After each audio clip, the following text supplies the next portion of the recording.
ఈ సెషన్ లో మనకి ఇంకా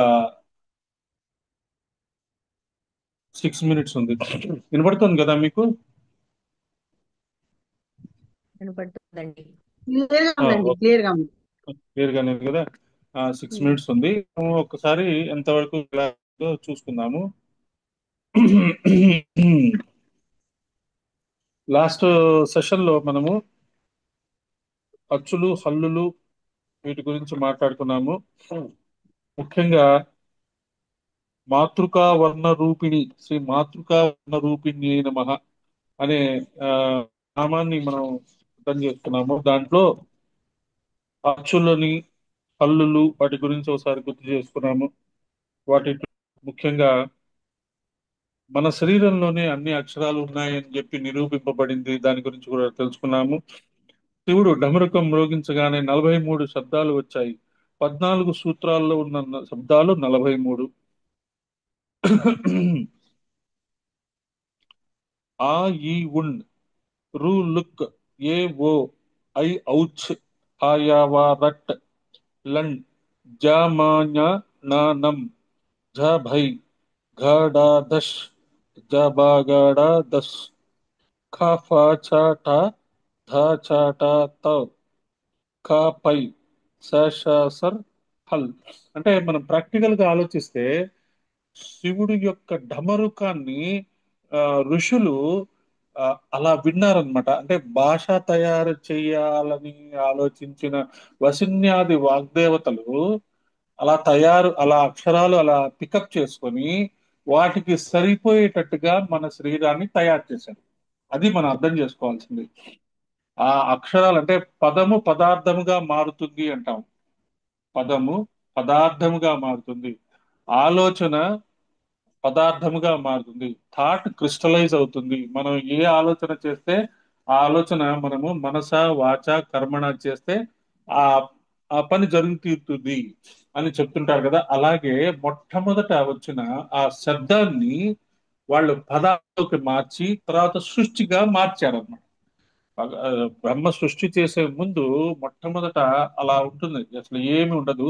అది అసలు అలా ఎందుకుందో కూడా ఎవరికి తెలియదు. అమ్మవారు అలా సంకల్పం చేశారు. తర్వాత అది హిరణ్య గర్భ రూపంలో ఉంటుంది. అమ్మవారి యొక్క శ్వాస, మొట్టమొదటి శ్వాస, ద గ్రేట్ బ్రెత్ అంటారు. అంటే అమ్మవారు అని ఎందుకు అంటున్నాము అంటే ప్రపంచంలో పురాతనమైన అన్ని సివిలైజేషన్స్ ప్రైమార్డియల్ శక్తి స్త్రీమూర్తిగానే వర్ణించాయి. మొట్టమొదట శక్తి స్త్రీమూర్తిగానే మరి స్త్రీ అనేది ఆ స్త్రీమూర్తి సింగిల్ గా ఉందా? శివుడు శక్తి యొక్క కలయిక. అంటే రెండు ఉంటాయి. కాకపోతే అమ్మవారు యొక్క అమ్మని మనము ఎలా భగవంతుడి యొక్క క్రియేషన్ లో అమ్మ యొక్క పాత్ర అద్భుతమైన పాత్ర. తనను భర్త యొక్క సహాయంతో అన్ని రకాలైన త్యాగాలు చేసి పిల్లల్ని పెంచి పోషించి పైకి తీసుకొస్తుంది. కొన్ని అద్భుతమైన ఆత్మలకి ఆవిడ ఆ ఈ లోకంలో పుట్టి ముక్తి వైపు వెళ్ళటానికి, సత్యం వైపు వెళ్ళటానికి ఆవిడ మంచి పాత్ర పోషిస్తుంది భర్త సహకారంతో నే అని మనకి అర్థమవుతుంది అనమాట. అంటే ఆ సృష్టి ఆరంభంలో కూడా అదే సృష్టి ఆరంభంలో ఎలా ఉందో అదే కంటిన్యూ వస్తుంది. అందుకనే మనము సృష్టి ఆరంభం నుంచి ఉన్నాము, ఇప్పుడు ఉన్నాము, ముందు ఉంటాము. కానీ ఏమిటి ఈ బంధాలు ఇవన్నీ లలితా సహస్రనామం దగ్గరికి వచ్చాము అంటే, ఇది నేర్చుకోవడానికి వచ్చాము అంటే ఖచ్చితంగా మనకి లాస్ట్ జన్మ. మరి లాస్ట్ జన్మ అంటే ఇంకా మళ్ళీ మనం జన్మలు ఎత్తాల్సిన అవసరం ఉండదా అండి అంటే ఉంటుంది. కాకపోతే చాలా తొందరగా మనకి అన్ని క్లియర్ అయిపోతాయి. మళ్ళీ జన్మ ఆ, తీసుకోవాలా లేదా అనే ఆప్షన్ మీకు ఇవ్వబడుతుంది. ఫ్రీడమ్ ఆఫ్ విల్ అంటారు. ఆ ఆప్షన్ వల్ల ఇప్పుడు పరమ గురువులు ఉన్నారు. వాళ్ళు ఆ, ముక్తి స్థాయికి ఎప్పుడో చేరారు. అయినా వాళ్ళు ఎందుకు వస్తుంటారు అంటే మన కోసం.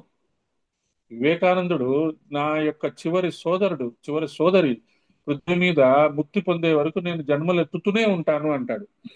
కాబట్టి కానీ మరి ముక్తి పొందిన తర్వాత మనకేం పనే ఉండదా అంటే చాలా పని ఉంటుంది. అసలు పని అప్పుడే స్టార్ట్ అవుతుంది. ఆ ఎందుకంటే చాలా మందికి ఏమనిపిస్తుందంటే మోక్షం వచ్చేసి హాయిగా అమ్మ ఒడిలోనో నాన్నగారు ఆ అయ్య ఒడిలోనో శివుడి ఒడిలోనో విష్ణు యొక్క కైలాసం, విష్ణు యొక్క వైకుంఠం, శివుడి యొక్క కైలాసంలో వెళ్ళి హాయిగా రిలాక్స్ అవ్వచ్చు అనిపిస్తుంది. కానీ అంటే అక్కడ కూడా కొన్ని రకాలైన పనులు ఇవ్వబడతాయి. ఆ పనులు ఏమి ఇవ్వబడతాయి అనేది మన భౌతిక శరీరంతో మనం ఊహించలేము. ఎందుకంటే అక్కడ భౌతిక శరీరం ఉండదు కాబట్టి.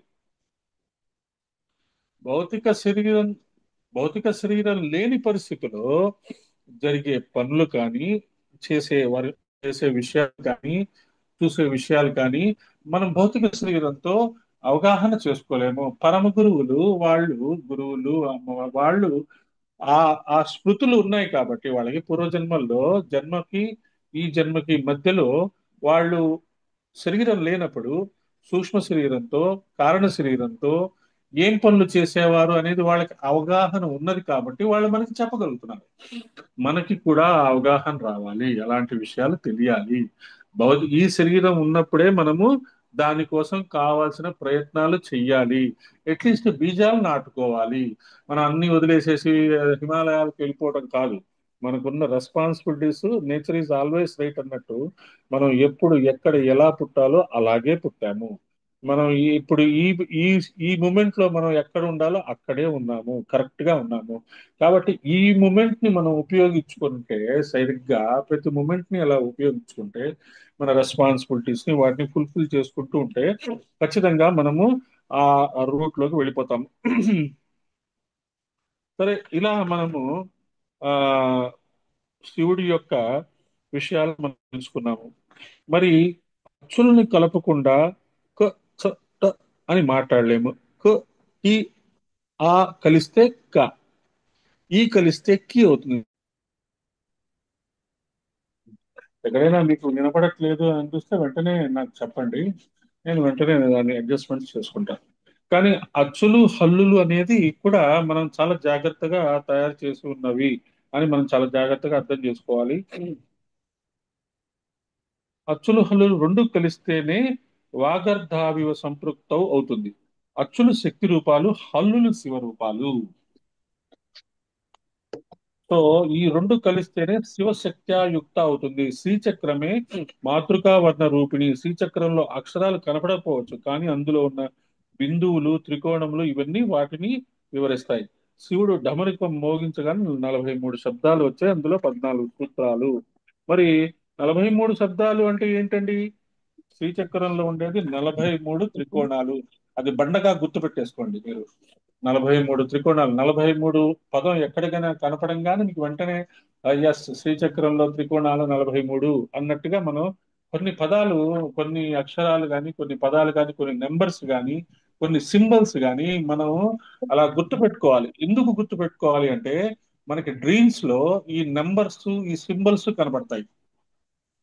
డ్రీమ్ లో ఎప్పుడైనా మీకు 43 అని అక్షరం కనపడటం కానీ, అలా అంటే అలా ఎవరైనా చెప్పడం కానీ జరిగితే శ్రీచక్రానికి సంకేతంగా చూసుకోవాలి. పాము కనపడిందండి, చాలా ఇబ్బందిగా ఉందండి. పాము అది తప్పు కాదు. పాము అనేది సుబ్రహ్మణ్య స్వామి. అది అర్థం చేసుకోండి. పాము మన శ్వాసకి ప్రతీక. ఏది మనకి పులి కనపడిందండి, అమ్మవారు. సింహం కనపడింది, దుర్గాదేవి. అలా మనము ప్రతి దానికి, ప్రతి సింబల్ కి, ప్రతి వాటికి మనము అమ్మవారి యొక్క దృక్కోణంలోనే చూడాలి. అప్పుడే మనము లలితా సహస్రనామ సాధకులుగా తయారవుతాం. పులి కనపడిందండి, ఎవరినో చీల్చి చెండాడుతుందండి అంటే మనలో ఉండే ఆ లేజినెస్ ని చీల్చి చెండాడుతుంది అని మనం అర్థం చేసుకోవాలి. మనలో ఉండే ఆ అనవసరమైన ఆలోచనల్ని తీసేస్తుంది, కడిగేస్తుంది అనేది అర్థం చేసుకుంటే మనకి ముందుకు వెళ్ళగలుగుతాము. పరిణామ క్రమంలో ముందుకు వెళ్తాము. అది మనం చాలా జాగ్రత్తగా అర్థం చేసుకోవాలి. అలాగే 43 త్రికోణాలు మహేశ్వర సూత్రాలకు ఉపమన్యు మహర్షి భాష్యం ఎలా రాశాడో కొంత అర్థం చేసుకోవచ్చు. ఇలా అక్షరాలను అభ్యాసం చేయాలి. ఆ ఆ ఈ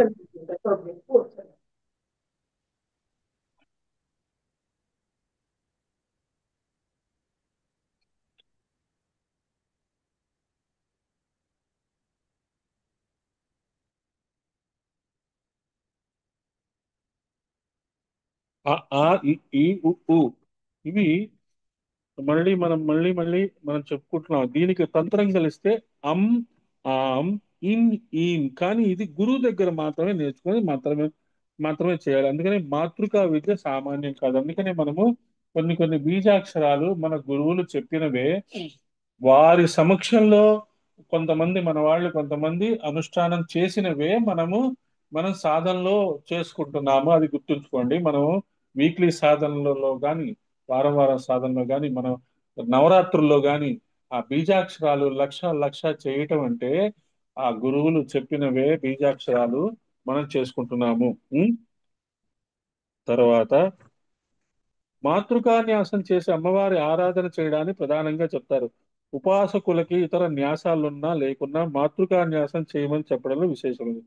అక్షరాలు అమ్మ రూపాలు అని తెలుసుకోగలిగితే మన సమస్త ప్రాణ కేంద్రాలు స్పందిస్తాయి. ఇక్కడే పెద్ద సీక్రెట్ చెప్పేశారు. కుండలిని జాగరణ కానీ ఏదైనా సరే కానీ అచ్చులు హల్లులు అనే పదాలు అంటే అ, ఆ, ఈలు, రాత, చట, తపలు, ఆ, యార లాభ శేష సాహ ఇవన్నీ కూడా మన శరీరంలోనే ఉన్నాయి అనేది ఆ దేవతల రూపంలో ఉన్నాయి. దేవతలు మంత్రానికి అధీనంగా ఉంటారు.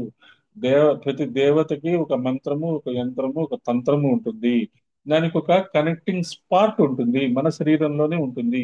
నేచర్ లో ఒక స్పాట్ ఉంటుంది, మన శరీరంలో కూడా ఉంటుంది. ఎప్పుడైతే ఇవి రెండు లింకప్ అవుతాయో అప్పుడు మనము ప్రకృతిలో భాగంగా తయారవుతాము. పరమ గురువులు మొట్టమొదట వాళ్ళు సాధనలో చేసే పనే అది. ముందు వాళ్ళ గురువు ద్వారా సాధన చేసుకొని ప్రకృతితో లింకప్ అయిపోతారు. అందుకనే వాళ్ళకి భూత భవిష్యత్ వర్తమానాలు అర్థమైపోతుంటాయి.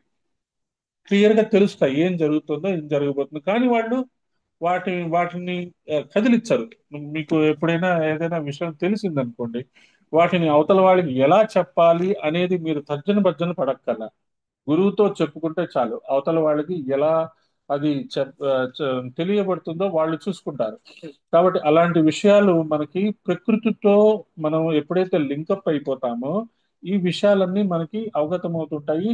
కానీ మన లక్ష్యం ఏంటంటే ఆ, పరమ గురువుల యొక్క ఆశీర్వాదంతో మానవాళికి సేవ చేయుట అనేది మనము చాలా ఇంపార్టెంట్ థింగ్. అందుకనే మనము ఈ వ్యూహాలక్ష్మి మంత్ర జపం శుక్రవారాలు చేస్తున్నప్పుడు శుక్రవారం తర్వాత రోజు తులసి కోటలో అర్ఘ్యం ఇవ్వడము, ఎవరైనా ఆ మన ఇళ్లలో పనిచేసే పని వాళ్ళకి కానీ, చుట్టుపక్కల మనం మనకి కూరలు అమ్మే వాళ్ళకి కానీ, ఎవరికో ఒకళ్ళకి మన ఇంటి దగ్గరికి పని వాళ్ళకి కానీ ఏ, ఏదైనా సహాయం చేయండి. ఏదైనా వాళ్ళకి వస్తు రూపేణా ధన రూపేణా ఇవ్వండి.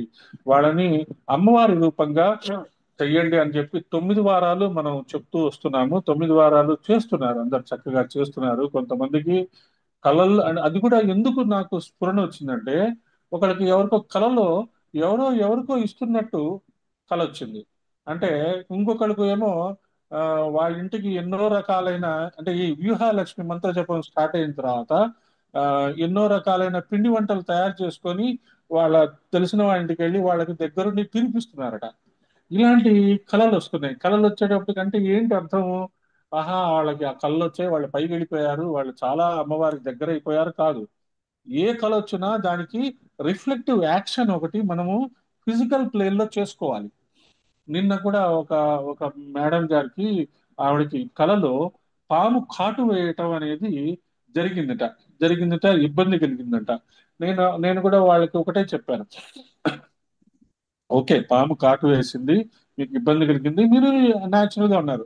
పాత జన్మలేవో అవి తీసేశారు, మీ ఇష్టదైవం ఎవరో ఆయన దగ్గరుండి చేయించారు, బాగుంది. కానీ దాన్ని రిఫ్లెక్టివ్ యాక్షన్ కూడా మనం ఫిజికల్ ప్లేన్ లో చేసుకోవాలి. అంటే ఏం చేయాలి? వెళ్ళి పాముల్ని చేయడం కాదు. పాముకి లింకుడు సుబ్రహ్మణ్య స్వామి. ఆ, ఈ డెలివరీస్ కానీ, ఈ విమెన్ కి వచ్చే ఈ పీరియడ్స్ ప్రాబ్లమ్స్ కానీ, లేకపోతే పిల్లలు పుట్టకపోవటానికి కారణం కానీ, ఇవన్నీ పాము సుబ్రహ్మణ్య స్వామి లింక్డ్. అలాంటి వాళ్ళకి మీరు శుభ్రంగా కళ్ళు మూసుకొని సుబ్రహ్మణ్య షష్ఠి అని వస్తుంది నెలలో ఒకటి. ఆ సుబ్రహ్మణ్య షష్ఠి రోజు చక్కగా సుబ్రహ్మణ్య ఆరాధన చేసుకోండి. తమిళియన్స్ కి చెప్పేది ఏం లేదు, వాళ్ళకి సుబ్రహ్మణ్య స్వామి కులదేవత. ఆయనకి చాలా ఇది ఉంటుంది. ఎవరైనా తెలియని వాళ్ళకి ఎవరికైనా ఉంటే వాళ్ళకి సుబ్రహ్మణ్య షష్ఠి అనే రోజు చక్కగా వాళ్ళు ఆ, సుబ్రహ్మణ్య స్వామికి ఏదైనా పూజ చేసుకోవడం, ఆ స్తోత్రం చేసుకోవడం చేసుకుంటే 1 సంవత్సరం పాటు వాళ్ళకు ఉన్న అలాంటి ప్రాబ్లమ్స్ అన్నీ పోతాయి, ఎటువంటి ప్రాబ్లమ్స్ అన్నా పోతాయి. దానికి కూడా ఒక మంత్రం ఉంది, అది కూడా మనం ఇంతకుముందు అనుకున్నాము, శరవణ భవ. ఆ శరవణ భవ అనేది కూడా మనం ఆ సుబ్రహ్మణ్య షష్ఠి రోజు విశేషంగా మంత్ర జపం చేసుకోవచ్చు. సో ఇలా మనకి స్వప్నంలో వచ్చే ఇండికేషన్స్ ని మనము ఒక రిఫ్లెక్టివ్ యాక్షన్ ఫిజికల్ లైఫ్ లో కూడా చేసుకుంటూ ఉండాలి. చేసుకుంటూ ఉంటే అది ఇమీడియట్ గా మేనిఫెస్ట్ అవుతుంది. అక్కడ చెప్పబడింది అంటే రాబోయే ఇన్సిడెంట్స్ కి ఏమన్నా సంకేతమా? రాబోయే ఇన్సిడెంట్స్ కి సంకేతం ఎందుకు? ఆ రోజే చెయ్యి ఏదో ఒకటి, ఏదో ఒకటి నెక్స్ట్ డే చెయ్యి. మీకు కలలో వచ్చిన ఆ సంకేతానికి సంబంధించిన దేవతకో లేకపోతే ఆ విగ్రహానికో ఏదో కొంచెం పూజ చేయి, ఆ నైవేద్యం అందరికీ పంచు. లేదు, ఏదైనా నెగటివ్ కళ వచ్చిందంటే ఖచ్చితంగా ఇమీడియట్ గా అన్నదానానికి డబ్బులు కట్టు, గోవుకి పెట్టు. లేదు, ఎవరికైనా ఆ, మీ ఇంటి దగ్గరికి వచ్చే కూరల వాళ్లకు లేకపోతే పాల వాళ్లకు, వాళ్ళకి ఏదో అవసరం ఏదో ఉంటే వాళ్ళకి సహాయం చెయ్యి. ఏది మనము నెగటివ్ గా తీసుకోవాల్సిన అవసరం లేదు, ఎందుకంటే మనము అమ్మవారి సాధకులము. అది మనము అర్థం చేసుకుంటూ ముందుకు వెళ్దాము.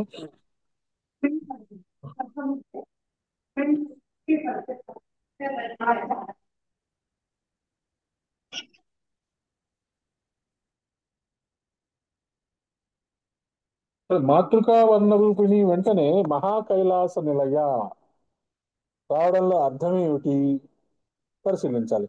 శ్రీచక్రానికి మూడు ప్రస్తారాలు ప్రధానంగా చెప్పబడుతున్నాయి. ఒకటి భూ ప్రస్తారం, ఇంకొకటి మేరు ప్రస్తారం. పైకి వెళ్తున్న కొద్దీ సూక్ష్మంగా, క్రిందకి వస్తున్న కొద్దీ స్థూలంగా ఉంటుంది. ఇది అందరికీ పరిచయం. ఇంకొక ప్రస్తారం ఉంది, దీని పేరు కైలాస ప్రస్తారం.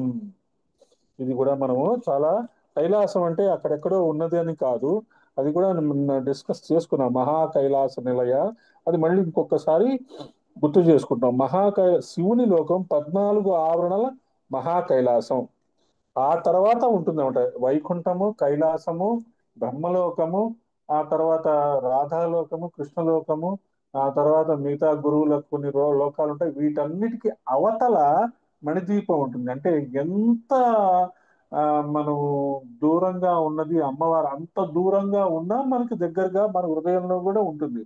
అంటే ఫిజికల్ గా మనం ఆలోచన చేస్తే సోలార్ సిస్టమ్ పైన ధ్రువ నక్షత్రము, ఆ ధ్రువ నక్షత్రం పైన గెలాక్సీ, ఆ పైన మిల్కీ వే, ఆ పైన ఆ విష్ణులోకము, తర్వాత కైలాసము, ఆ పైన అమ్మవారి యొక్క ఆ మణిద్వీపం ఉంటుంది అనేది మనం అర్థం చేసుకుంటూ, అంత అంటే అంత దూరంగా ఉన్నది అని అనడానికి అర్థం ఏంటంటే అన్ని జన్మలు మనము కృషి చేస్తూ వచ్చాము. ఇంకా ఎన్ని జన్మలు, ఇంకా కొన్ని జన్మల్లో మనం అమ్మవారిని చేరుకోవడానికి అవకాశము ఈ జన్మలో మనకి ఇవ్వబడింది.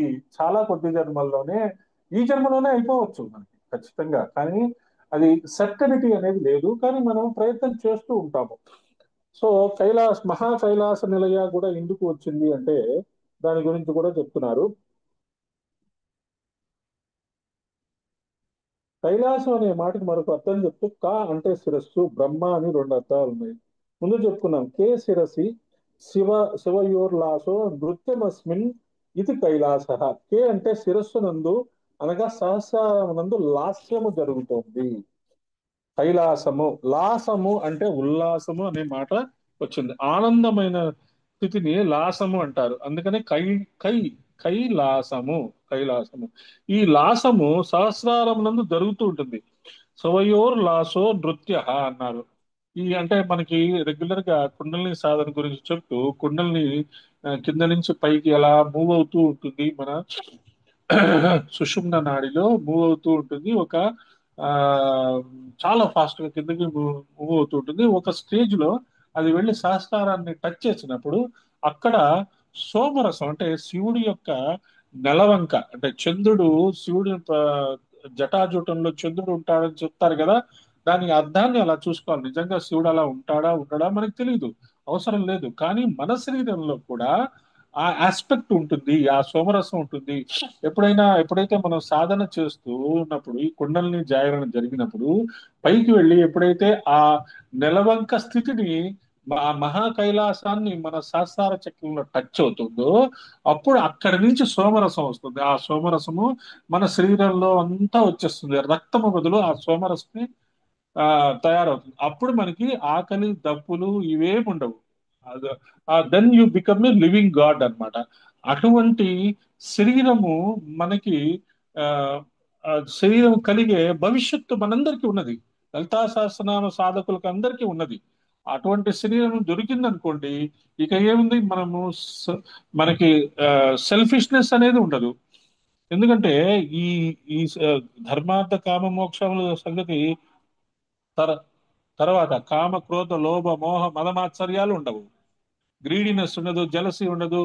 ఏది మనకు ఉండే ఈ ఫిజికల్ బాడీలో ఈ బ్లడ్, ఈ నర్వస్ సిస్టమ్స్ వీటి వల్ల కొన్ని ఆ మనకి ఇటువంటి జలసి ఇలాంటివి పుడుతున్నాయి. కానీ మన శరీరంలో అమృతమే ప్రవహిస్తూ ఉంటే దేవతలందరూ అలాంటి వాళ్ళే. దేవతలకు శరీరాలు ఎందుకు ఉండవు అంటే టెక్నికల్ గా వాళ్ళకి అమృతం ప్రవహిస్తూ ఉంటుంది. మన శరీరంలో బ్లడ్ ప్రవహిస్తుంటుంది. అమృతం ప్రవహించే వాళ్ళకి శరీరమే అవసరం లేదు, టెక్నికల్ గా ఆలోచిస్తే. సో అటువంటి స్థితికి చేరుకునే ఆ, అవకాశం మనకి లలితా సహస్రనామం ద్వారా వస్తూ ఈ కైలాసం గురించి చెప్తున్నారు. ఈ శివశక్తుల ఏకమైన స్థితి ఎక్కడుందో అది కైలాసము. అది సహస్రార స్థానము. ఈ సహస్రార స్థానంలో శివశక్త్యాత్మకంగా ఉండే తల్లి అని మహా కైలాస నిలయ అనే దానికి మరొక అర్థం. దీనికి ప్రమాణం త్రిపురాస త్రిపుర సారోక్తి అని శాస్త్రంలో చెప్తున్నమాట. ఏతత్ కైలాస సంజ్ఞం పదం అకుల పదం బిందు రూపి స్వరూపి ఎత్రాస్తే దేవదేవ. అకుల పదమును కైలాసము అంటారు. ఆజ్ఞాచక్రముకు ఆజ్ఞాచక్రము వరకు ఉన్నది కులము. మనకి చెప్తారు కదా, మూలాధారం నుంచి ఆజ్ఞాచక్రం వరకు కులము అంటారు. ఆపై ఉన్నది అకులం, పర, అపర. ఆ అకుల సమయాంతస్థ. అకులలో సామరస్యంగా ఉన్నది సమయ. శివశక్తుల ఏకత్వమే సమయ. సహసమయ లాస్యపరయ అని సౌందర్య లహరిలో శంకర్లు చెప్పిన ఆ లాస్యమే ఇక్కడ లాసము. ఇది కం అంటే బ్రహ్మ అనే అర్థం తీసుకుంటే, ఇప్పుడు కైలాస అంటే బ్రహ్మానంద స్వరూపము. కైలాసంలో శివుడు ఉంటాడు, పార్వతి ఉంటుంది అనేది ఒక ఒక అర్థమైతే, బ్రహ్మానంద స్వరూపము మనం అర్థం చేసుకుంటే మనం కైలాసం వెళ్ళొచ్చినట్టే. బ్రహ్మానందంగా ఉండడం అంటే ఏంటి? అన్ని వేళలా మనము ప్లెజెంట్ గా ఉంటూ ఒక స్మైల్, మన మన మన ఏ రకమైన డ్రెస్ వేసుకున్నా మొహం మీద స్మైల్ చెరగకుండా ఉండటమే బ్రహ్మానంద స్వరూపము. ఒక ప్లెజెంట్నెస్ మన యాటిట్యూడ్ లో, మన క్యారెక్టర్ లో డెవలప్ అయితే మనల్ని చూసిన వాళ్ళకి ఆహా ఎంత చక్కగా ఉన్నారు అనే ఇంప్రెషన్ కనుక కలిగితే వాళ్ళకి మన ద్వారా వెళ్ళవలసిన శక్తి కానీ, మన ద్వారా ఆ, ఇవ్వబ మన ద్వారా వాళ్ళకి అందవలసిన మెసేజ్ కానీ గురువులు ఇచ్చేస్తారు. ఒక్కొక్కసారి అసంకల్పరహితంగానే మనకు తెలియకుండానే కానీ కొన్ని రకాలైన మాటలు, మంచి మాటలు ఎదుటి వాళ్ళతో చెప్తుంటాం. మన అరే ఈ మాట మనం ఎలా చెప్పగలిగామో అనిపిస్తుంది. అది అమ్మవారు మనల్ని ఉపయోగించుకొని అందరినీ ఆశీర్వాదం చేయించే ఆ ఆ ఆ ఆ మెథడ్ అన్నమాట. ఆ మెథడ్ మనలోకి దిగాలి అంటే మన అమ్మవారి సాధకులుగా ఇవన్నీ అర్థం చేసుకోవాలి. ఈ రహస్యాన్ని తీసుకునే శంకర్లు సౌందర్య లహరిలో చెప్తూ సహస్రారే పద్మే సహ రహసి పత్యా విహరసి. సహస్రార పద్మంలో నీ పతితో కలిసి రహస్యంగా ఆడుకుంటున్నావమ్మా అంటున్నారట. ఆయన దర్శించాడు. ఆయన తన సహస్రారంలో శివుడిని శక్తిని దర్శించాడు కాబట్టి సౌందర్య లహరి రాయగలిగాడు. ఆ ఆటే లాసము. అదే మహా కైలాస నిలయ అనే అర్థము. ఇంకో అద్భుతమైన ఔచిత్యాన్ని చెప్తున్నారు. మాతృకా వర్ణ రూపిణి వెంటనే మహా కైలాస నిలయ రావడంలో అర్థం ఏంటో పరిశీలించాలి. శ్రీచక్రానికి మూడు ప్రస్తారాలు ప్రధానంగా చెప్పబడుతున్నాయి. ఒకటి భూ ప్రస్తారం, ఇంకొకటి మేరు ప్రస్తారం. పైకి వెళ్తున్న కొద్దీ సూక్ష్మంగా, కిందకు వస్తున్న కొద్దీ స్థూలంగా ఉంటుంది. మీరు అర్థం చేసుకోండి. ఫిజికల్ ఆటమ్స్ పైకి వెళ్తున్న కొద్దీ అవి ఆ, సూక్ష్మమైపోతాయి. అంటే ఎలా చెప్పొచ్చు అంటే, వాటర్ ని వేడి చేసామనుకోండి, అది ఆవిరైపోతుంది కదా. ఆవిరైపోయి పైకి వెళ్ళిపోయి మళ్ళీ అది సర్కిల్ గా మారుతుంది. ఇప్పుడు వర్షాలు ఎలా పడతాయి? ఆ, బాగా ఎండ వల్ల అవి ఆ, అవి వేపర్ గా అయిపోయి పైన క్లౌడ్స్ గా మారుతాయి, మళ్ళీ ఆ క్లౌడ్స్ వర్షిస్తాయి. ఇది ఒక సైక్లికల్ ప్రాసెస్. అలాగే మనం చేసే తపస్సు గాని, మనం చేసే జపం గాని అలాగ సైక్లికల్ గా వెళ్ళి మళ్ళీ మనకే అందుతాయి. దాన్నే కర్మ సిద్ధాంతం అంటారు. ఈ సైక్లికల్ కర్మ సిద్ధాంతాన్ని మనం బాగా అర్థం చేసుకుంటే మనము ప్రతి ఒక్కటి ఇప్పుడు రాబోయే మన లైఫ్ కానీ, నెక్స్ట్ ఇయర్ నెక్స్ట్ మూమెంట్ కూడా మనము నాటుకుంటూ వెళ్ళొచ్చు. అలాంటివి మూడు ప్రస్తారాలు చెప్తూ, ఇక్కడ స్థూలము సూక్ష్మము గురించి చెప్తూ మనం ఈ విషయాలు అర్థం చేసుకున్నాం. అందరి ఇంకొక ప్రస్తారం ఉందట, భూ ప్రస్తారం, మేరు ప్రస్తారం కాకుండా కైలాస ప్రస్తారం. శ్రీచక్రంలో మూడు ప్రస్తారాలు: ఒకటి భూ ప్రస్తారం, మేరు ప్రస్తారం, కైలాస ప్రస్తారం. కైలాస ప్రస్థానం అంటే శ్రీచక్రంలో ఆయా స్థానాల దగ్గర మాతృకా వర్ణాలను నిక్షిప్తం చేస్తారు. ఆ నిక్షిప్తం కూడా మళ్ళీ రెండు రెండు విధానాలు. వాటి యందు రచించడం ఒక పద్ధతి, వాటి యందు ఆవాహింపజేయడం మరొక పద్ధతి. అక్షర శక్తులను ఆవహింపచేస్తూ శ్రీచక్రంలో రచించి పెడితే దానికి కైలాస ప్రస్థానం అని పేరు. అని కొన్ని శ్రీచక్రాలు మనం ఆన్లైన్ చూస్తుంటాం. అక్షరాలు ఉంటాయి వాటిలో, కొన్ని అక్షరాలు లేకుండా ఉంటాయి. ఆ అక్షరాలు అక్కడ ఎలా రాశారు, ఎందుకు రాశారు, ఈ అక్షరం అక్కడే ఎందుకు పెట్టబడింది, ఇది ఇక్కడ ఎందుకు పెట్టుకోకూడదు అని మనం తాత్వికమైన ఆలోచిస్తే, దాని గురించి రీసెర్చ్ చేస్తే మనకి విషయాలు తెలుస్తాయి. ఎందుకు రాస్తారు అంటే ఆ శ్రీచక్రాన్ని కైలాస ప్రస్థానం మార్చడానికి. అంటే అందులోనే శివుడు శక్తి, the the ultimate male male power, ultimate female power ని ఒక యంత్రంలో నిక్షిప్తం చేయడానికి అది రాస్తారు అనేది అర్థం చేసుకోండి. అంతేగాని శ్రీచక్రం ఇంట్లో పెట్టుకుంటే మనకి చాలా పుణ్యం వస్తుందని కాదు. ఆ శ్రీచక్రాన్ని అర్థం చేసుకోవాలి. దాని మీద అది అందులో అక్షరాలు ఆ 43 కోణాలు కనపడకుండా దాని మొహాన్ని కుంకుమ వేసేసి ఆ ఇంకేం కనపడకుండా చేస్తే అది ఇంకేం తెలియదు. కానీ మీరు లలితా సహస్రనామంతో శ్రీచక్రానికి కుంకుమతో పూజ చేసి మళ్ళీ దాన్ని క్లియర్ చేసేసి ఆ శ్రీచక్రాన్ని అలా ఉంచండి. ఆ కుంకుమని చుట్టూ ఉంచండి. ఆ కుంకుమ దాని మీద ఉండకుండా, ఎందుకంటే కుంకుమతో మీరు శ్రీచక్రాన్ని పూజ చేసిన తర్వాత మీ యొక్క భావనలు ఆ కుంకుమ ద్వారా దానికి తగిలినప్పుడు it it creates some wonderful energy.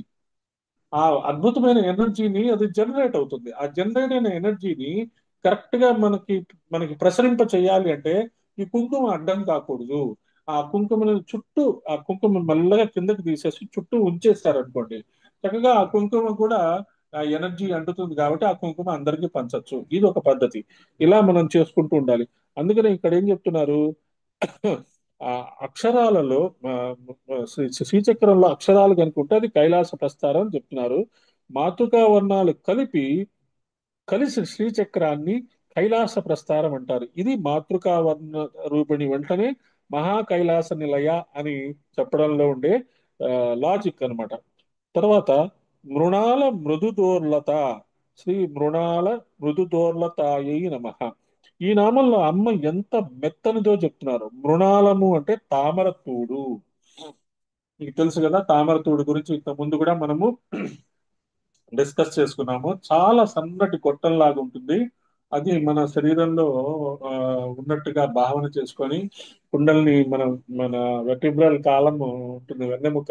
దాంట్లో ఈ కుండల్ని ఎనర్జీ పైకి కిందకి తిరుగుతూ ఉంటుంది అనే మంత్ర అనే విషయం డిస్కస్ చేసుకునేటప్పుడు కూడా ఒకసారి మాట్లాడుకున్నాము. ఆ, అది అలాగే తామర తూడు.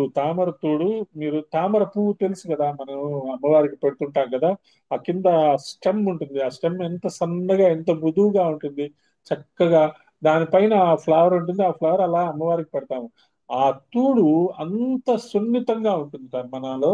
ఆ సుషుమ్న నాడి, ఆ సుషుమ్న అనేది ఆ గొట్టము అంత సున్నితంగా ఉంటుంది. అందుకని దాన్ని మనము ఇడాపింగళ సుషుమ్న మదన చేసేటప్పుడు దాంట్లోంచి కుండలిని ప్రవాహం జరుగుతుంది. కాబట్టి మనము మనం ఎక్స్టర్నల్ గా మన ఫిజికల్ బాడీని ఎప్పుడైతే మనము చక్కగా సరైన ఆ, ఆహారం ఇచ్చి దాన్ని జాగ్రత్తగా మేనేజ్ చేసుకుంటూ ఉంటేనే ఈ ఇంటర్నల్ గా ఉండే ఈ మిగతా శరీరాలు కూడా యాక్టివ్ గా ఉంటాయి.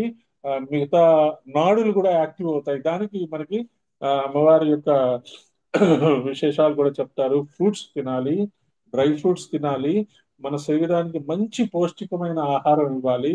ఎందుకంటే మన ఆ సాధకులకి ఆ రకమైన కొన్ని రకరకాలైన ఇబ్బందులు జరగకుండా, ఆ ఎనర్జీ డ్రైన్ అవ్వకుండా, ఆ ఎనర్జీ కరెక్ట్ గా ఛానలైజ్ అయ్యి కరెక్ట్ పర్సన్స్ కి వెళ్ళాలి అంటే you have to keep your body always healthy. దానికి ఫిజికల్ గా ఎక్సర్సైజ్ చేస్తారా, లేకపోతే ఏంటి వాకింగ్ చేస్తారా, లేకపోతే స్కిప్పింగ్ చేస్తారా, లేకపోతే స్విమ్మింగ్ చేస్తారా, that depends on you. Physical body fitness కూడా చాలా ఇంపార్టెంట్. ఫిజికల్ బాడీ ఫిట్నెస్ గా ఉండటానికి మనం ప్రయత్నాలు చేస్తున్నా కూడా ఒక్కొక్కసారి ఆహారం వలనో లేకపోతే క్లైమేట్ వలనో ఏదో ఇబ్బందులు జరుగుతాయి. వెంటనే వాటిని మనం సెట్ చేసుకొని ముందుకు వెళ్తూ ఉంటాము. అందుకని ఆ, మన ఆహారం మీద, మన మనస్సు మీద, మన శరీరం మీద కూడా ప్రత్యేకమైన శ్రద్ధ చూపించాల్సిందే. దానికి వేరే ఆ, ఆప్షన్ లేదు. అందుకని ఇప్పుడు మృదు అంటే మెత్తదనం అని చెప్తున్నారు కదా. మృణాళ మృదు దూర్లత విషయం చెప్తున్నాం. చేతులు కల్పలతల వల్లే ఉంటాయట. కల్పలతలు ఏవి కోరుకుంటే అవి ఇస్తాయి.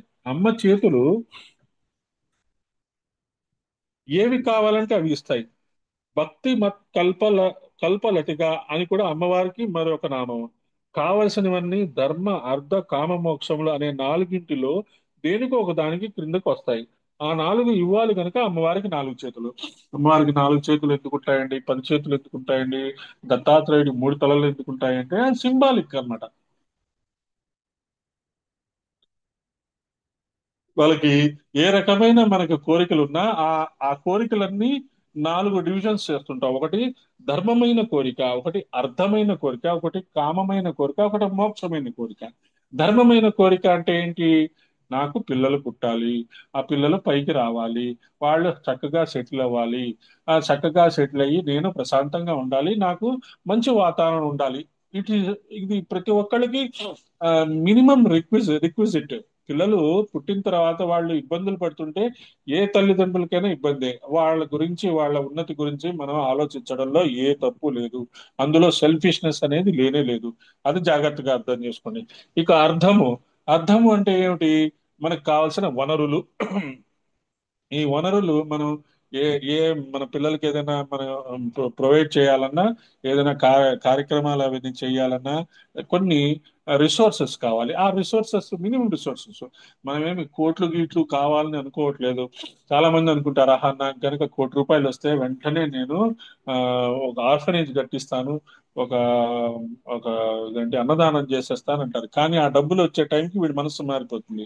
అందుకనే మన దగ్గర ఎంత ఉన్నాయో ఆ రిసోర్సెస్ లోనే జాగ్రత్తగా మనము దాన ధర్మాలకు ఉపయోగించాలి. కామము మనకి కొన్ని డిజైర్స్ ఉండడం వెరీ న్యాచురల్. ఒక తల్లికి, ఒక ఒక బిడ్డకి, ఒక తండ్రికి నా కొడుకుకి నేను ఒక కారు కొనివ్వాలి, నా కొడుకు ఆ, ఉద్యోగం వచ్చిన తర్వాత ఒక మంచి గిఫ్ట్ ఇవ్వాలి, ఆ, లేకపోతే వాడు ఇల్లు కట్టుకుంటుంటే నేను సహాయం చేయాలి. ఇవన్నీ వెరీ న్యాచురల్. వాటికి పెద్ద. ఇక మోక్షానికి సంబంధించిన కోరికలు మనందరికీ ఉన్నాయి కాబట్టే మనం లలితా సహస్రనామం దగ్గర కూర్చొని సెలవు రోజుల్లో కూర్చొని మనం వింటున్నాము. ఇది మనకి ఎటువంటి డిజైర్స్ ఉన్నా వీటిలో మనం డివైడ్ చేసుకోవచ్చు అనే మాటకి మనం చెప్తున్నాము. అమ్మవారికి ఆ 4 చేతులు అవి ఇవ్వటానికే మన దగ్గర ఉన్నాయి. అమ్మవారికి చూపించారని చెప్తున్నారు. అమ్మవారివి తామరతూడులోని దారం వలె మెత్తగా ఉన్న చేతులట. 4 చేతుల, 2 చేతుల అని చెప్పలేదు, చేతులు అని చెప్తున్నారు. 1000 చేతులు కూడా పెట్టుకోవచ్చు. అమ్మ రూపాలలో 2 చేతులు, 4 చేతులు, 8 చేతులు, 10 చేతులు, 18 చేతులు ఉన్న మూర్తులు కూడా ఉంటాయి. ఎన్ని చేతులు ఉన్నా అన్ని చేతులు మృణాళ మృదుదోర్లత. ఆ చేతులతోనే రాక్షసులతో యుద్ధం చేసింది. అప్పుడు ఆ చేతులు వారికి కఠినం. ఆ మెత్తని చేతులతో ఆ జగత్తంతటిని లాలిస్తోంది కనుక లలిత. 1000 చేతులు ఎందుకున్నాయి అంటే ఈ జగత్తుని ఆమె రన్ చేయాలంటే ఆవిడకి ఎన్నో రకాలైన రిసోర్సెస్ కావాలి. దానికి ఆ దానికి సింబాలిక్ గా అన్ని చేతులు పెట్టారు. దత్తాత్రేయుడికి 3 తలలు ఉన్నాయి అంటే ఒకటి బ్రహ్మ, ఒకటి విష్ణు, ఒకటి శివుడు. ఈ అవధూతలు ఆ ముగ్గురు చేసే పనులు చేయగలరు. అందుకని అవధూతలందరూ దత్తాత్రేయుడు శిష్యులు. దత్తాత్రేయుడు దగ్గరుండి అవధూతల్ని గైడ్ చేస్తాడు. మనం కూడా దత్తాత్రేయుడిని కనుక మనం పూజ చేస్తే మనల్ని కూడా ఆ బ్రహ్మ విష్ణు మహేశ్వరులు చేసే పనులు మన చేత కూడా చేయిస్తారు. అందుకనే మనము లలితా సహస్రనామ స్టార్టింగ్ లో ముగ్గురు గ్రూపులుగా తయారు చేసి, ఒకళ్ళు 20, 60 బ్రహ్మ విష్ణు మహేశ్వరులు మూడు గ్రూపులుగా తయారు చేసింది ఊరినే సరదా కాదు. ఇది దత్తాత్రేయుడికి ప్రతీక. అమ్మవారు అంటే దత్తాత్రేయుడు ఉండాల్సిందే. అమ్మవారికి ఈ రోజు వరకు the best disciple is nothing nobody but దత్తాత్రేయుడు. ఆ దత్తాత్రేయుడికి ప్రతీకగానే మనము ఆ సింబాలిక్ గా ఆ ముగ్గురిని పెట్టి ముగ్గురు చేత చేయిస్తున్నాము. అది అర్థం చేసుకోండి. కాబట్టి ఇక్కడ ఎన్ని చేతులు ఉన్నాయి, ఎన్ని కాళ్ళు ఉన్నాయి అనేది అది ఒక సింబాలిక్ అన్నమాట. అన్ని ఎబిలిటీస్, అన్ని రిసోర్సెస్ ఆవిడ ఉండి మనకి మన నేచర్ ని, మన ప్రకృతిని నడిపిస్తోంది అని అర్థం చేసుకోవచ్చు. మరొక భావన చెప్తూ, మహాకైలాస నిలయ అంటే సహస్రార స్థానం. ఇక్కడ దాకా ప్రసరిస్తూ వెళ్తున్న కుండలిని. ఇందాక నాకు గుర్తు రాలేదు. విసతంతు తనీయసి అనే నామం దగ్గర మనం ఈ తామరతుడి గురించి మాట్లాడుకున్నాం. అది మళ్ళీ ఇక్కడ మనకి గుర్తు చేశారు. విసతంతు తనీయసి, మృణాళ, విసతంతు, ఈ రెండు తామరతుడులే. దాని ద్వారా అమ్మ సుకుమారంగా సుషుమ్నగా వెళ్తోంది. సుషుమ్నకి రెండు వైపులా రెండు చేతుల్లా ఉన్నవి ఇడా పింగళ నాడులు. మృణాళము వలె సుషుమ్న ద్వారా వెళ్తున్న తల్లికి సుకుమారంగా ఇరువైపులా ఇడా పింగళ ఉన్నాయి కనుక మృణాళ మృదుదోర్లత అని అర్థం వచ్చిందనమాట. ఇడా పింగళ సుషుమ్నాత్మకమైన ముఖ్య ప్రాణ స్వరూపాన్ని ఇక్కడ భావన చేస్తున్నారు. అది మనం అర్థం చేసుకోవాలి. ఇడా పింగళ సుషుమ్న అనేది మనలో ఉండే ఒక ప్రముఖమైన నాడులు. ఇవి కూడా, వీటిని కూడా అమ్మవారే నడిపిస్తున్నారు అనేది మనం అర్థం చేసుకుంటే, ఆ తర్వాత 72,000 నాడులు ఉన్నాయి. ఇవన్నీ మరి ఎక్కడున్నాయండి, ఎలా తెలుస్తాయండి అంటే, మామూలుగా మనకి ఫస్ట్ ఆఫ్ ఆల్ ఒక ఆ, నార్మల్ స్టూడెంట్ గా మనం ఆలోచిస్తే మనం ఏం చేయాలి? ముందు మన శరీరంలో అసలు ఏమున్నాయి, ఏ పార్ట్స్ ఉన్నాయి, అసలు శరీరం ఫంక్షన్ ఎలా జరుగుతుంది అనేది ఒక రీసెర్చ్ ఓరియంటెడ్ గా ఒక స్టూడెంట్ గా మనం నేర్చుకుంటూ ఉంటే మెల్లమెల్లగా మనలో జరిగే, ఇప్పుడు ఫర్ ఎగ్జాంపుల్ హెడేక్ వస్తుంది, తలనొప్పిగా ఉంది.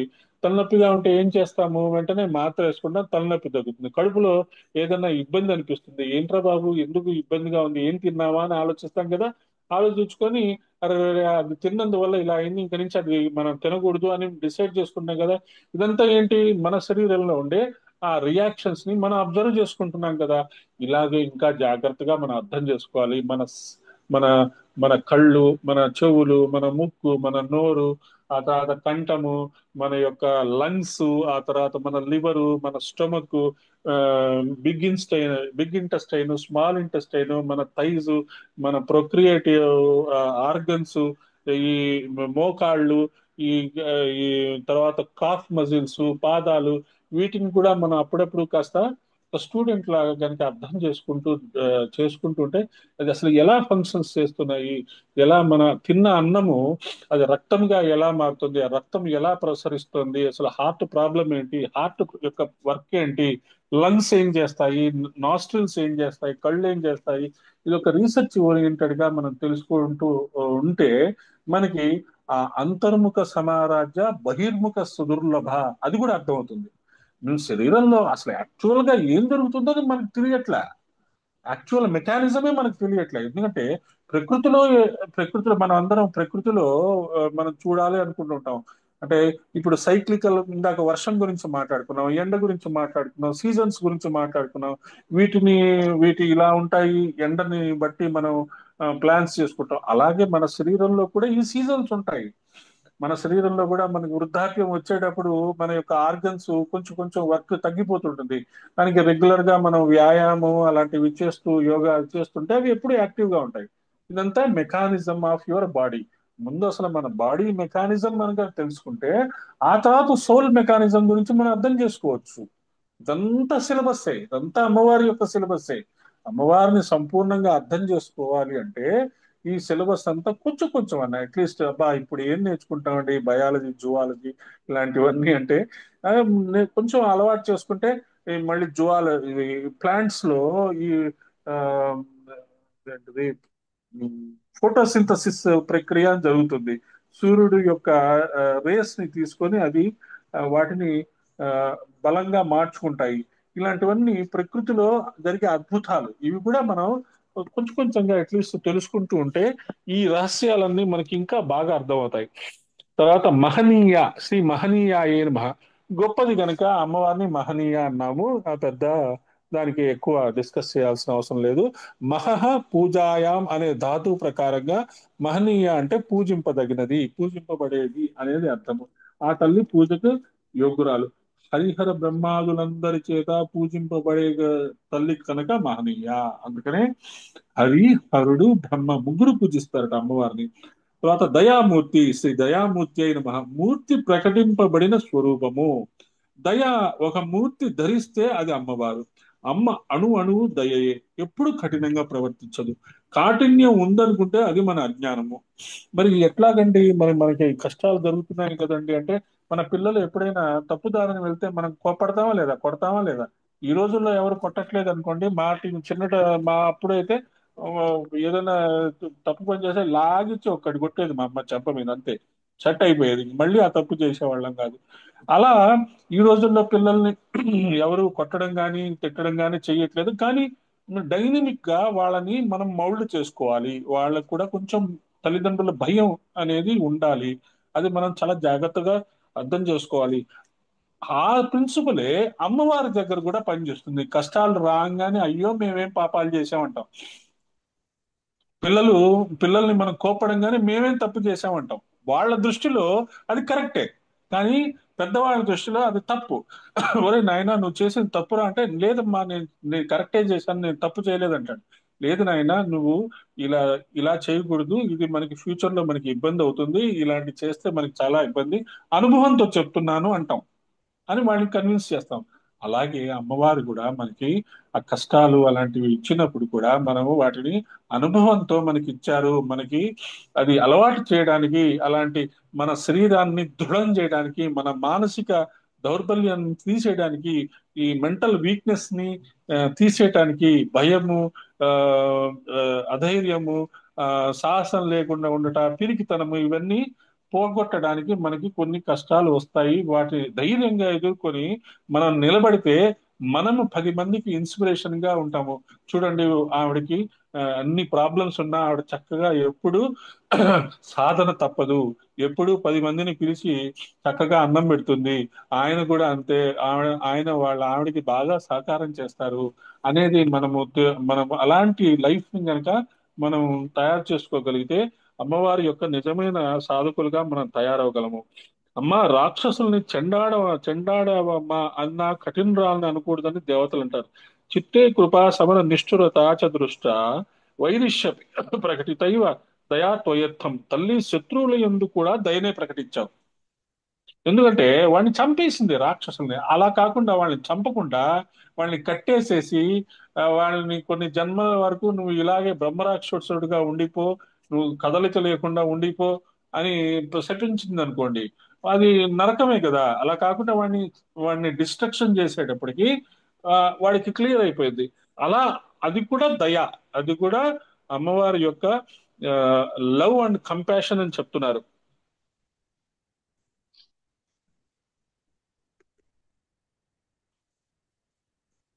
శత్రు సంహారం అంతా అయిపోయాక రాక్షసులందరికీ అమ్మవారు సద్గతిని ఇచ్చేసిందని దేవతలకు తెలిసింది. సద్గతి ఇచ్చేసింది, చంపేసింది రాత డైరెక్ట్ గా. అమ్మ పాపాత్ములకి సద్గతి ఇవ్వకూడదు కదా అంటే, అందుకే రా వారిని ఆయుధాలతో కొట్టి పాపాలను తీసేసి అనుగ్రహించాను అని చెప్పింది. అలాగే మనకు కూడా అటువంటి దయామూర్తి, దయా హృదయంలో ఉన్నది. అటువంటి దయామూర్తి యొక్క ఆ, వ్యాఖ్యానం మనం తెలుసుకుంటున్నాం కాబట్టి, మనందరి మీద ఆవిడ దయ ఉంది కాబట్టే మనలో ఆ ఆ ఇంట్రెస్ట్ వచ్చింది. మనం కూర్చొని నేర్చుకుంటున్నాము. ఎవరి హృదయంలో దయ అనే ధాతు ఉంటుందో అక్కడే ఆ మూర్తి పూజింపబడుతుంది. మరి ఎంతసేపు మనకి అమ్మవారు మన మీద దయ చూపాలి, దయ చూపాలి, దయ చూపాలి, దయ చూపాలి, దయ చూపాలి అని అనుకుంటాం కానీ, మనము మన తోటి వారి మీద, మనకంటే క్రింది వారి మీద, మన మన చుట్టూ ఉండే జంతువుల మీద, మన ఇంట్లో పని వాళ్ళ మీద, మనకి వర్క్ చేసే వర్కర్స్ మీద దయ చూపిస్తున్నామా లేదా? అంటే ఇది సైక్లికల్.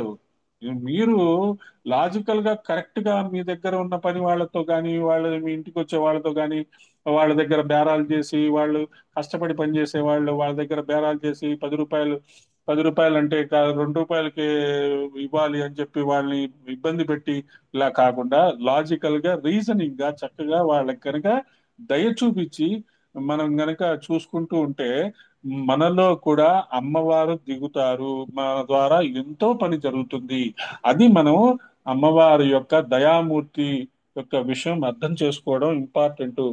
తర్వాత మహాసామ్రాజ్య శాలిని, శ్రీ మహాసామ్రాజ్య శాలిని అయిన ఈవిడ గొప్ప సామ్రాజ్యం కలిగినది. సర్వ విశ్వము అమ్మవారి సామ్రాజ్యమే. అందుకనే అమ్మవారి పేరు రాజరాజేశ్వరి. మహా కైలాసమే మహా సామ్రాజ్యము. ప్రపంచాన్నంతటినీ ఏలే చోటు కైలాసము. దీన్ని మళ్ళీ మనం ఒక్కొక్కసారి గుర్తు చేసుకున్నాము. మనము ఎర్త్ ప్లానెట్ మీద ఉంటాము. ఇదంతా ఒక సోలార్ సిస్టమ్, ఒక కుటుంబము. ఈ సోలార్ సిస్టమ్ పైన సప్త ఋషులు ఉంటారు. ఈ సప్త ఋషులు సోలార్ సిస్టమ్ కలిసి ధ్రువుడి చుట్టూ తిరుగుతూ ఉంటాయి. ఈ ఎర్త్, సోలార్ సిస్టమ్, సప్త ఋషులు, ధ్రువుడు, ఇవన్నీ కలిసి ఆ మహా కైలాసము చుట్టూ తిరుగుతుంటాయి. ఇవన్నీ కలిసి మిల్కీ వేలో ఉంటాయి అనుకుందాం. మిల్కీ వే అనగానే మళ్ళీ వైకుంఠమే కదా, మళ్ళీ కైలాసం రాదు కదా అనద్దు. ఇవన్నీ కలిసి మిల్కీ వేలో ఉంటాయి. ఇవన్నీ మిల్కీ వే అంటే వైకుంఠము కైలాసము రెండు ఉన్నట్టే లెక్క, బ్రహ్మలోకము ఉన్నట్టే లెక్క. ఇవన్నీ కలిసి మళ్ళీ సైక్లికల్ గా ఇంకొక నక్షత్రం చుట్టూ తిరుగుతూ ఉంటాయి. సరే, వీటన్నిటి పైన ఎన్నో యోజనాల దూరంలో అమ్మవారి యొక్క మణిద్వీపం ఉంటుంది. అక్కడి నుంచి ఆవిడ షీ రూల్స్ అన్నమాట. షీ ఇస్ ది ఎంపరస్ అన్నమాట. ఆ ఎంపరర్ అక్కడి నుంచి ఆవిడ కొన్ని కోట్ల సోలార్ సిస్టమ్స్ ని